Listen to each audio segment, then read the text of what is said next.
머니도메이션 구독자 여러분 안녕하십니까, 박정호입니다. 안녕하십니까, 조피디입니다. 조피디. 형님, 이게 스테이블 코인이 활성화되면 뭐 세상이 바뀔 거다, 무슨 막 여러 가지 얘기가 많잖아요. 그렇지. 도대체 무슨 일이 벌어지고 있는 거예요? 또 어떻게 변하고 있는 거예요? 사실 이 스테이블 코인에 불을 당긴 건 미국이란 말이야. 미국이 나름대로 고육지책 이렇게 표현하고 싶어.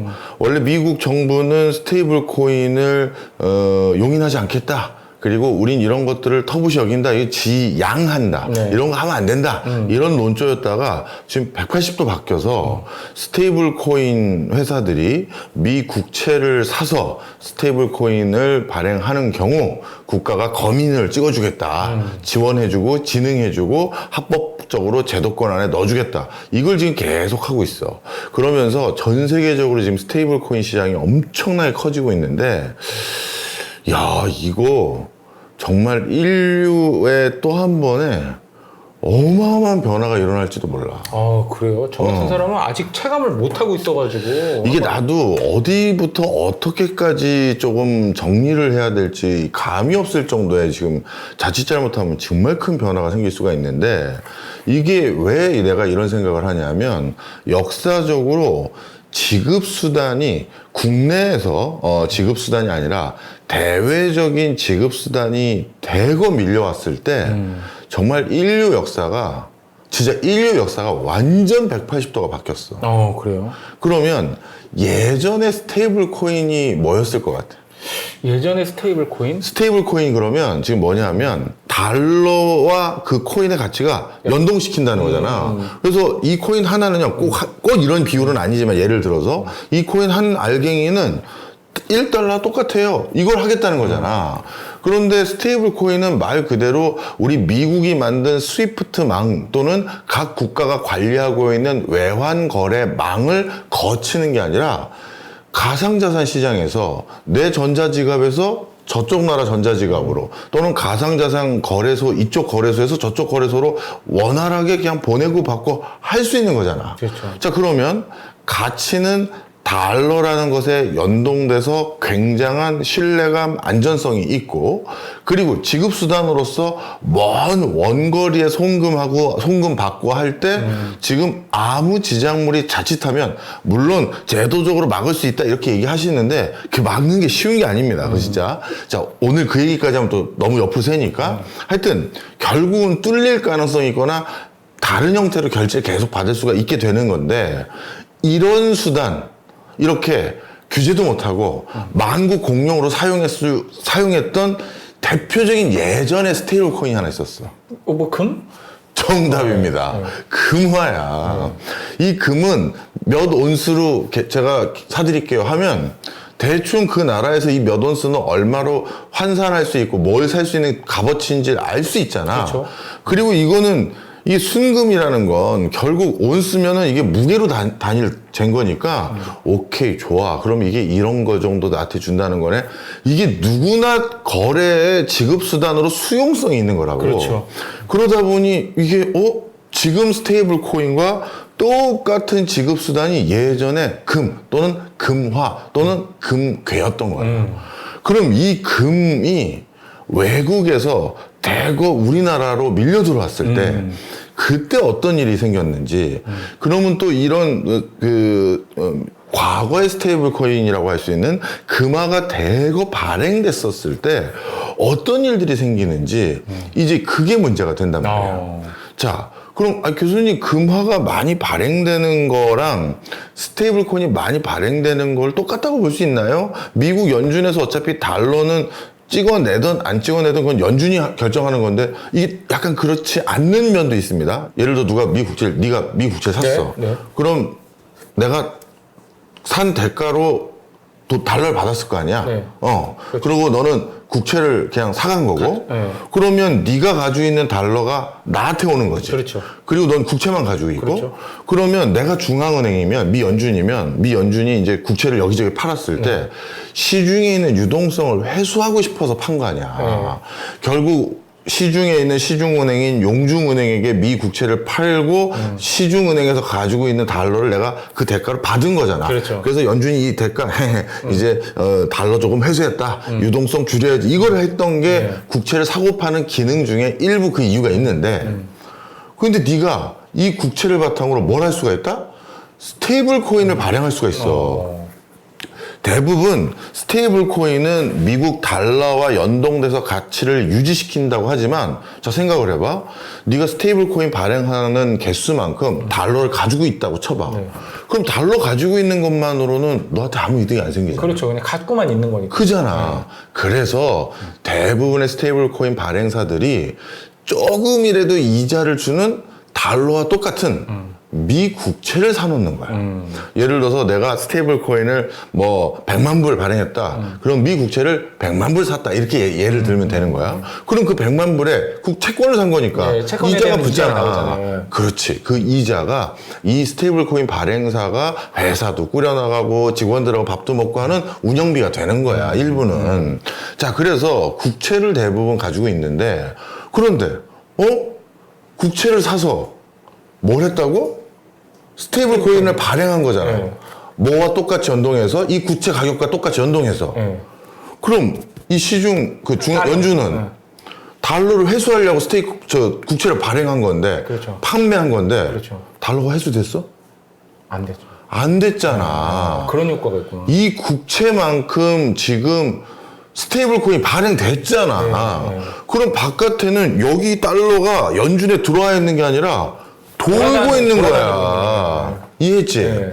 자, 그래서 이게 스테이블 코인을 더 발행할 수 있는 걸 합법화하고 이게 전 세계적으로 붐이 일어난다는 건 과거에 연준이 유동성을 회수하는 기능이 일부는 사라지는 거야. 그러니까 계속 어디선가 마치 금화가 더 밀려 들어오는 효과랑 똑같은 거지. 복사되는 그런 느낌. 정답입니다. 자, 그럼 정리를 해보자. 그럼 진짜 교수님 말씀 들어보니 똑같은 건 아니지만 상당히 많이 유사한 면이 예전 중남미 발견 이후 아메리카 대륙 발견 이후에. 그렇지. 네. 포르투갈과 스페인이 거기에서 대규모 금화를 발견해서 그렇죠. 유럽으로 가지고 와서 예, 그렇죠. 그래서 그거를 포르투갈과 스페인만 쓰는 게 아니라 금하니까 그렇죠. 프랑스에 물건 살 때도 지급하고 유럽 전역에서 다 쓰였죠. 그럼 유럽 전역에 금이 쫙 풀려버린 거잖아. 네. 그때 상황을 우리가 반추해 볼 필요가 있지. 뭔 소리인지 이해했지? 물가가 엄청나게 올랐는데 그때. 정답입니다. 네. 네가 말한 대로 이렇게 화폐의 대표적인 지급수단 역할을 했던 금이 대거 유입되니까 물가가 엄청 올라간 거야. 그렇죠. 그럼 이 엄청 올라갔다. 그러면 요즘도 물가 많이 올라갔다 몇 프로 하잖아. 네. 그 당시에는 물가가 얼마나 올랐을까? 글쎄요. 대충 찍어봐. 이게 재미잖아. 그냥 뭐 3배. 3배. 언제 3배? 1년마다? 그게 또 그렇게 디테일하게 또 가야 되나? 그래도 그게 중요하지. 1년에 2배씩만 해도 어마어마한 건데? 1년에 2배씩만 해도 진짜 엄청난 거지. 엄청난 건데. 거의 뭐 아르헨티나 이상. 연평균 내가 찾아봤어. 가장 공신력이 있는 대표 학자들 이게 옛날을 추정한 거니까 네, 숫자는 그렇죠. 조금 달라. 네, 그렇죠. 근데 가장 공신력 있는 학자들의 의견은 그 당시 중남미 지역에 있는 금과 은이 대규모 스페인, 포르투갈이 캐가지고 이걸 넘어왔을 때 그때 연평균 인플레이션율이 1에서 1.5%야. 연평균 1에서 1.5%요? 우리 연간 물가 상승률 관리하겠다고 하는 게 한은이 몇 프로야? 2%? 2%야. 중국이 몇 프로인지 알아? 3%야. 3%. 그런데 그 당시 어마어마한 인플레이션이 촉발됐다라는 게 1에서 1.5%인데 그럼 당연히 뭐야 이렇게 나죠 뭐야 저도 좀 깜짝 놀랐어요. 이렇게 되잖아. 자, 그런데 그 이유가 있어. 이게 1에서 1.5%가 지금으로 보면 뭐야 이렇게 생각할 수가 있는데 그 당시 역사 자료를 보면 로마 제국이 멸망한 이후부터 약 1000년 동안 중세 봉건 영주제도 있었을 거 있잖아. 그 영주가 뭐 자기 그렇죠. 영제 안에서 뭐 그 농노들 장원제도 할 때 그 1000년 기간 동안에 물가 상승률이 거의 제로였어. 거의 변함이 없었구나. 그렇지. 1000년 동안 물가가 안 올랐는데, 그러니까 할아버지 때 빵 가격과 손주 때 빵 가격이 똑같고, 고조 할아버지 때 빵 가격과 손주 때 빵 가격이 똑같은 거야. 네. 왜 그랬을까? 경제 구조와 시스템이 그 영지 단위로 네, 그렇죠. 분절돼 있거든. 네, 분절돼 있고 나눠져 있고. 맞아. 그러니까 영주가 그냥 이 나라를 온전히 폐쇄 경제로 꾸려가는 거야. 자, 다들 모여봅시다. 우린 전통적으로 딱 봤더니 인구가 대충 어바웃 얼마야. 중간중간 무슨 전쟁도 나고 외침도 당하고 전염병도 돌고 해서 크게 늘지도 않고 줄지도 않아. 그리고 뭐 수용성도 없어서 그런지 어쩌다가 또 잘 낫지도 않더만. 그래서 딱 보니까 쌀은 연간 1,500g이면 돼. 그리고 소고기는 연간 100마리면 충분해. 그 다음에 뭐 이게 다 정해지잖아. 그리고 그 안에서 그 자급자족했잖아요. 그렇지. 네. 자급자족을 하거든. 그런데 어느 날 쌀 재배가 잘 안 됐어. 그럼 소 조금 더 도축해서 그걸 땜빵하고. 그러니 물가가 올라갈 요인이 거의 없었던 거지. 그런데 어떤 일들이 자꾸 생겼냐 하면 영주들이 가만히 보니까 이게 옆에 영주들 저쪽 영주들 그리고 저 약간 원거리에 있는 다른 나라 영주들하고도 뭔가 이 교환을 하면 내 삶이 풍성해지는 걸 너무 많이 느끼는 거야. 서로한테 이득이 되는 거죠. 그렇지. 저쪽에서 난다는 저 과일들 진짜 맛있고. 근데 쟤네도 우리가 맨날 캐서 먹는 이 저기 뭐야. 뭐라고 해야 되나? 소고기. 이거 필요하다고 하는데 이거 소하고 이거 그 뭐야 저기 과일하고 교환하는 게 쉽지가 않잖아. 그렇죠. 그래서 점점 화폐 경제 시스템을 조금씩 수용하기 시작했어. 우리 또 그 비교 우위 이런 걸로 또 설명하잖아요. 그럼. 그래서 이 1000년 동안 아주 신압으로 천천히 조금씩 화폐 경제로 이양하고 이제 넘어가기 시작했는데, 그런데 그러면 이제 이 저변에 슬슬 화폐를 조금씩 쓰기 시작한 거 아니야? 그런데 갑자기 금과 은이 쏟아져 나오기 시작한 거야. 근데 여기서부터 또 문제가 됐어. 그 당시 그 스페인하고 포르투갈이 얼마나 금과 은을 많이 가지고 왔냐 하면 1521년부터 1544년 동안 이 기간 동안 스페인이 중남미 지역으로부터 가져온 그 금의 킬로그램이 2,900kg이야. 그리고 2.9톤. 그다음에 1545년부터 1560년까지 그 약탈하는 양을 더 많이 늘렸어. 그래서 16세기 말이 되니까 어떻게 됐냐면 스페인이 당시 중국, 한국, 뭐 일본 등 전 지구가 캐낸 금과 은의 생산량 중에서 이것도 추정치긴 하지만 그 당시 그 전체 생산해낸 발굴해낸 금 양 중에서 스페인이 가지고 있을 것으로 추정되는 게 거의 80%. 와, 대단했네요. 그 중남미 대륙도 나름대로 고대 문명권이 얼마나 화려했어. 마야, 잉카, 그다음에 아즈텍. 이런 데서 그 몇천 년을 캐왔던 그 결과물을 싹 가져간 거야. 전염병을 일단 다 죽이고. 그렇지. 흑인들 불러다가. 그러니까. 그래서 이렇게 된 상황이 돼버리다 보니 어떻게 됐다? 야, 스페인과 포르투갈은 엄청난, 그러니까 쉽게 해서 스테이블 코인이 생긴 거지. 그렇죠. 근데 얘네들이 이 스테이블 코인을 그래서 어떻게 하기 시작했느냐? 이젠 흥청망청이지. 그래서 야, 프랑스 우리 간간히 금 보내주고 사왔던 이 고급스러운 와인 그리고 뭐 잔뜩 사자. 오늘 한 판 질펀하게 보내자 이렇게 하는 거야. 자, 그래서 이렇게 엄청난 돈이 생기니까 저 영국에서 모피 사오고 그 다음에 프랑스에서 뭐 사오고 북유럽에서 뭐 사오고 난리가 난 거야.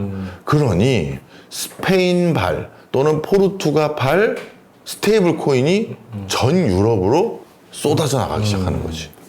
그러다 보니까 이제 어떤 일이 생겼느냐. 그리고 하나 더 있어.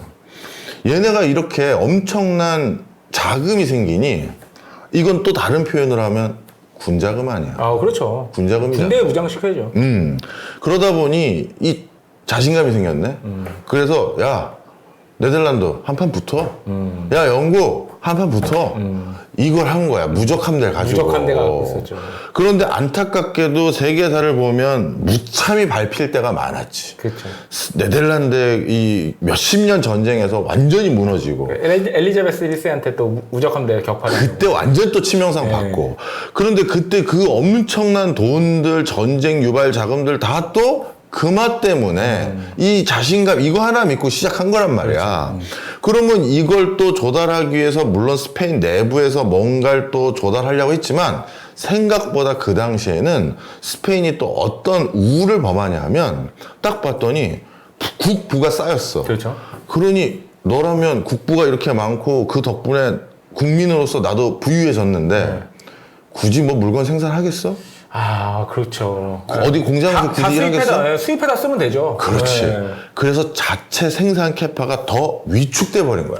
약간 미국 냄새가 좀 나는데? 이게 굉장히 유사함이 많아. 미국이 지금. 또 제조업 안 하잖아요. 잘. 우리 이것도 이제 3G로 갈 게 뻔한데 이 군자금이란 말씀도 제가 분명히 살짝 조심스럽게 드렸습니다. 자, 그래서 이 자체 생산 캐파가 안 돼서 야 어디서 좀 그 나라에서 반도체 좀 사오고 그 나라에서 2차 전지 사오고 이런 것들을 이 무적함대 시절에 그 무적함대를 구동하는 데 필요한 원자재들을 또 이 금화만 믿고 사기 시작한 거야. 그러니 이 군자금이라고 해서 소모적으로 스페인 내부에만 쓰인 게 아니라 다시 그게 또 외부의 유럽 대륙으로 또 흘러간 거죠. 그렇죠. 자, 그러면 당연히 이 과정에서 어떤 일들이 생기겠어. 전 유럽에 화폐가 진짜 완전하게 유포되기 시작하는 거고 그러면 이렇게 화폐가 유포되고 스페인과 포르투갈이라는 전 세계에서 금 생산량의 80%를 가지고 있는 나라들이 옆에 있으니 이제는 사고가 바뀌게 돼. 어떻게 바뀌느냐? 내가 지금 자급자족하려고 물건을 생산할 게 아니라 스페인에 납품해야겠네. 스페인이 가지고 있는 금을 내가 갖고 와야 되겠다. 그렇지. 그걸 가져오는 게 내 삶도 더 윤택해지고. 왜냐하면 화폐 경제가 이렇게 보편화되다 보니 맨날 내가 재배한 그 쌀밥만 먹었던 걸 밀도 먹고 옥수수도 먹고 뭐도 먹고 그 감자 고구마 다 먹고 소고기도 먹고 이거 하기 훨씬 좋은 거잖아. 야, 이게 내 삶이 훨씬 윤택해져. 금을 그냥 받는 걸로 대가성으로 이걸 파는 게 이렇게 생각을 하게 된 거야. 자, 그래서 민간 부분에서는 자연스럽게 자급자족 목적의 생산이 아닌 판매 목적의 생산을 이 중남미로부터 밀려 들어온 금이 하나 계기가 됐고 그 다음에 이 다음이 또 문제인데 문제라고 해야 될지 오히려 이건 잘된 일이라고 생각해야 될지 모르겠는데 지주계층이 몰락하기 시작했어. 지주계층들. 왜 그런지 설명해 줄게. 이 장원제도였을 때 아까 1000년 동안 물가 안 올랐다고 했지. 그렇죠. 그리고 그 영주는 대대손손 영주야. 아, 그럼요. 그리고 넌 가파치다 그럼 대대손손 가파치야. 네, 맞아요. 넌 뭐라고 할까? 대장장이다 너 그러면 베이커야, 너 빵구. 그래 그럼 넌 그래서 스미스야. 스미스, 베이커 이렇게 된 거야 이름이. 그렇죠. 그래서 대대손손 나는 그냥 빵만 굽는 거야. 그래서 어떤 계약이 기본꼴이냐면 넌 그러면 매달 나한테 빵으로 납품하지 말고 네 빵 그 맛도 없어. 네 할아버지는 좀 빵 좀 구웠는데 넌 왜 이따위냐. 그냥 너 나한테 그냥 이렇게 그 전체 몇 실링만 나한테 내. 연간. 그리고 너 그 가파치 네 제품 그지 같아. 내가 저 옆에 영준의 그 가파치 거 써봤는데 얘 끝내줘. 그냥 너도 몇 파운드만 매년 내. 알았어? 이렇게 바꿔버린 거야. 돈으로 받은 돈으로 받은 건데 여기서 문제가 되지. 이 사람들은 1000년 동안 물가 상승이라는 걸 몰랐잖아. 그렇죠. 그래서 계약을 어떻게 했겠어? 뭐 영국이요? 영구적으로 매년 100파운드, 매년 몇 실링 끄은 거야. 근데 이게 물가가 오르다 보니까 또 화폐 가치가 떨어지고. 그렇지. 그러니 영주가 잘못됐다 이거. 영주가 가난해진 거야. 맞아. 그러니 영주가 가난해지니 소득 불평등이 완화되고 소득 불평등이 완화되니까 자연스럽게 영주 아닌 계층들의 목소리가 커지죠. 커지는 거야. 그래 영주가 야 이거 뭔가 희한하네. 근데 이게 빨리 깨쳐지지가 않는. 그렇죠. 왜냐면 1000년 동안 이어서 그러니까. 왔었던 걸 어떻게 그 천재 아닌 이상. 그렇지. 자 그래서 이게 뭐지 하고 뭔가 내가 옛날만큼 뭐 윤택하진 않고 하니까 영주가 가진 거 뭐밖에 없어. 땅. 그래서 이게 올해 이상하게 내가 좀 생활비가 뻥끗났네. 그런데 부유해진 농장주가 있어. 예. 내 농노였지. 예. 걔가 저 영주님 뭐 이게 요즘 자꾸 좀 힘들어? 이거 요즘 뭐 좀 어려워 보여. 이거 겸상을 몇 번 했더니 그럼 이렇게 합시다. 지금 뭔가 좀 급전도 필요해 보이고 하는 것 같은데, 내 얘기 좀 들었는데, 당신 가진 땅 중에 백마지기만 나한테 파쇼. 그럼 내가 작년에 뭐 저기 스페인 쪽에 내 납품도 해서 내 좀 돈도 있고 하는데, 그럼 내가 당신 지금 급한 걸 내가 이걸로 꺼드릴게.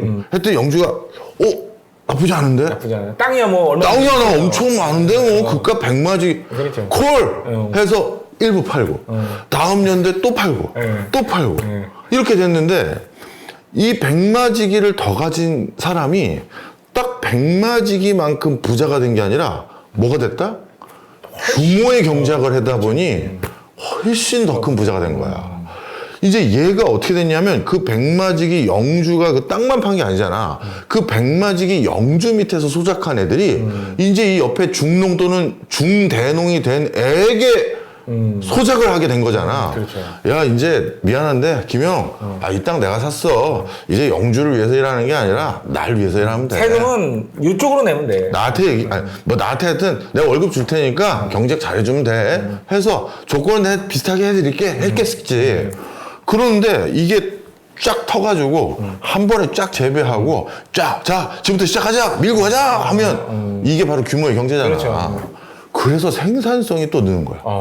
그럼 그 잉여 생산성은 당연히 이 땅 주인이 가져가잖아. 그렇죠.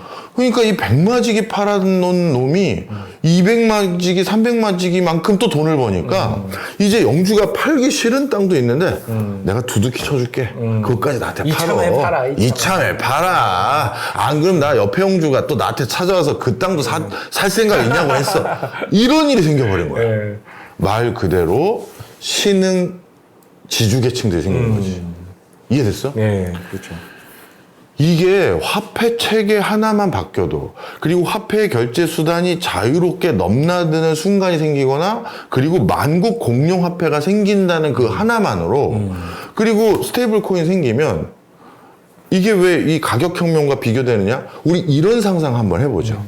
누군가는 불법적이고 음성적이고 아니면 합법적으로 돈을 벌었으나 절세를 하고 싶어. 그래서 최대한 내가 일부 소득들은 아예 그 현금으로 받고 간이 영수증 받았자 쳐봐. 그럼 그 돈들이 뭐가 있을 거 아니야.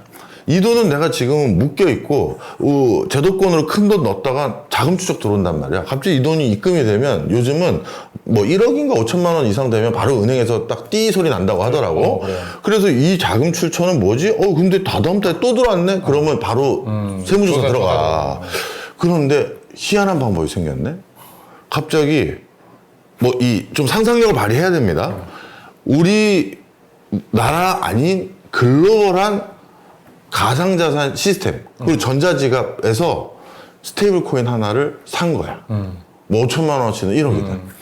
그럼 나는 이 1억은 정부에 포착되지 않으면서 그렇죠. 해외에 돈을 보낼 수도 있고 받을 수도 있고. 받을 수도 있고 그리고 이 돈으로 나는 유용하게 내가 쓸 때 필요한 걸 살 수도 있고 어떤 서비스를 누리는데 이걸로 지급을 할 수도 있겠지. 그럼 이런 사람들이 많아지면 아예 어떤 이커머스가 생길 수 있냐면 바하마 군도에 바하마 쿠팡을 누가 차렸어. 그리고 거기에서 사이트 운영하고 물건 배송은 어떻게든 제가 갖다 드려. 그건 걱정하지 마. 이쪽에서 결제하세요. 하면서 이상한 산업 생태가 생길 수가 있는 거야. 그러게요. 물론 규제하면 된다고 다 그러실 텐데 중국이 우리 네이버 규제하고 카카오 규제하지만 그래서 표면적으로 못 들어가지만 중국에서 교민 생활 해보신 분들이거나 주재원 해보신 분들 아시지만 결국 우리 못 들어갑니까? VPN으로 다 들어가고 하잖아요. 해서 들어가죠. 다 다 방법들 찾아내요. 그것도 막으면 또 다른 채널 생깁니다, 여러분. 아니 넷플릭스하고 유튜브를 왜 이렇게 보는 거예요? 우리보다 더 보는 것 같아. 우리가. 가끔 우리 채널도 많이 보시잖아요. 예, 중국에서. 막 중국 댓글로 막 날라와요. 어마어마하게 보세요. 우리 여의도 맨션을. 자, 그래서 이 스테이블 코인은 이런 변화를 지금 앞두고 있는데, 그럼 이렇게 해서, 소가 어떻게 될 거냐? 다음 시간에.